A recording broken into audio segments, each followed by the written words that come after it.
ស្តុកថ្មីពុកម៉ែបងប្អូន05បាទកម្រពពួក05ឥឡូវនឹងពណ៌នេះក៏ពណ៌ពេញនិយមដែរពុកម៉ែបងប្អូនបាទ05តម្លៃវិញលក់ 9000 ជូនពុកម៉ែបងប្អូនបានស្លាកលេខក្បាល BD បាទពពួកពណ៌ប្រភេទនេះស៊ីណាពុកម៉ែបងប្អូនមកអស់ហើយអញ្ចឹងពុកម៉ែបងប្អូនមានតែមួយគ្រឿងហ្នឹងឯងតម្លៃនឹងអាចបងមលុះសុតក៏បានទិញដាច់ក៏បានតម្លៃដូចគ្នាលក់ជូនពុកម៉ែបងប្អូនធានាលើឯកសារធានាលើឡានជូនពុកម៉ែបងប្អូនបាទធានារាល់ការទិញឡានពីឃ្លាំងរៀលខាម788គឺធានាទិញចូលវិញទៀតពុកម៉ែបងប្អូនបាទកុំបារម្ភជាវឡានពីឃ្លាំងរៀលខាម788អាចលក់បាទមកវិញឃ្លាំងរៀលខាម788ទទួលទិញចូលឥឡូវមើលភិនភាគឡានមកជុំអញ្ចឹងពុកម៉ែបងប្អូនឡានមួយគ្រឿងនេះគឺលេងគុជអីហើយអស់ទៀតហើយឲ្យតែពពួកស្លាកលេខខ្ញុំយកមកគឺលេងគុជហើយស្អាតហើយអញ្ចឹងពុកម៉ែបងប្អូនយកទៅគឺប្រើបាទយកទៅប្រើម្ដងរួចបើសម្រាប់ទឹកថ្នាំវិញបាញ់និយាយទេណាបាទទឹកថ្នាំស្មើស្អាតហើយមានសញ្ញោចកចំហៀងនេះទៀតពុកម៉ែបងប្អូនមើលទឹកថ្នាំស្មើស្អាតបាទឡានមួយគ្រឿងនេះស្អាតបាទរួចខាងក្នុងវិញលេងកំអោនហ្វមកាយមកស្អាតហើយកំអោនហ្វមកាយស្អាតកម្រាលជើងគឺថ្មីបាទដាក់កំអោននេះមកស្អាតជូនពុកម៉ែបងប្អូនចំណេញបានមួយញ៉េ Android ទៀតបាទអញ្ចឹងពពួកឆ្នាំទៀតនេះយកទៅពុកម៉ែបងប្អូនយកទៅប្រើប្រាស់ហ្មងគេបាទគេរៀបចំឲ្យអស់ហើយ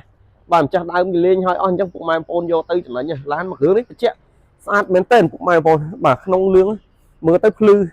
ព្រោះបើស្តុបក្រោយនេះបិទស្កុតឲ្យពុកម៉ែបងប្អូនស៊ីនឹងបាទស៊ីនឹងសម្រស់ឡានណាហើយស្លាកលេខបាទជន់វែងជូនពុកម៉ែបងប្អូនមកដល់ឃ្លាំងរៀលខាម788បញ្ជាក់ថារាល់ការទិញឡានមួយពុកម៉ែបងប្អូនយកទៅអត់គឺត្រូវប្រើតែម្ដងអត់មានត្រូវចំណាយអីទៀតទេបាទសម្រាប់រឿងម៉ាស៊ីនអីក៏ធានាជូនពុកម៉ែបងប្អូនដែរបាទឡានមួយគ្រឿងនេះលេខកូដអីនៅមកជុំពុកម៉ែបងប្អូនណាបាទឆ្នាំទៀតមែនប៉ុន្តែថ្មីស្អាតលះពុកម៉ែបងប្អូនបាទថ្មីស្អាតលះមែនតើអញ្ចឹងបញ្ជាក់យកទៅគឺប្រើតែម្ដងហើយខាងមុខក៏ថ្មីដែរណាបាទឡានខ្ញុំទិញមកមួយចង់បញ្ជាក់ថារៀបធ្វើម៉េចឲ្យលះពុកម៉ែបងប្អូនមកមើលក៏អត់ខុសទេបាទមកមើលគឺដឹងតែត្រូវហើយបាទធានាឲ្យមិនមែនធានាតែមាត់ទេពុកម៉ែបងប្អូនមកមើលផ្ទាល់ដឹងហើយបាទរួចពពួកឆ្នាំទៀតនេះគឺខ្ញុំយកមកលឿនណាពុកម៉ែបងប្អូនយកមកអស់បងបាទព្រោះខ្ញុំរៀបអត់បាទស៊ូចំណេញតិចពុកម៉ែបងប្អូនឲ្យយកទៅប្រើបានឡានស្អាតអត់មានឡៃតោះបានញ៉ែ Android យើងចំណេញទៀតបាទ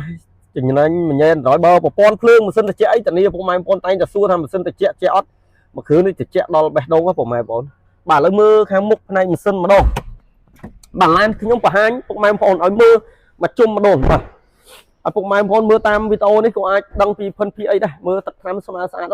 បាទអត់មានឆ្កូតអីទេបាទសំខាន់បានគួចលេងហើយចំណេញទៀត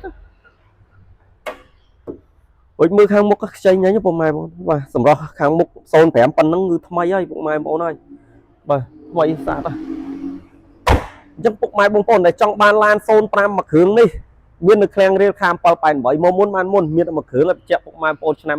05បាទអញ្ចឹងតម្លៃតម្លៃ9000លក់ជូនពុកម៉ែបងប្អូនបាទបងមលុះសុតក៏បានវាយដូរក៏បានតម្លៃដូចគ្នាបាទបងមលុះមិនបាច់ត្រូវការលុយកក់មិនតម្រូវលុយចូលរួមមិនតម្រូវអ្នកធានាទេឃ្លាំងរៀលខាម788មានទីតាំងលើផ្លូវ 72P ជិតផ្សារជុំមាសភ្នំពេញថ្មីចន្លោះផ្សារដីហុយបាទលេខ Telegram 0863887788បាទអរគុណ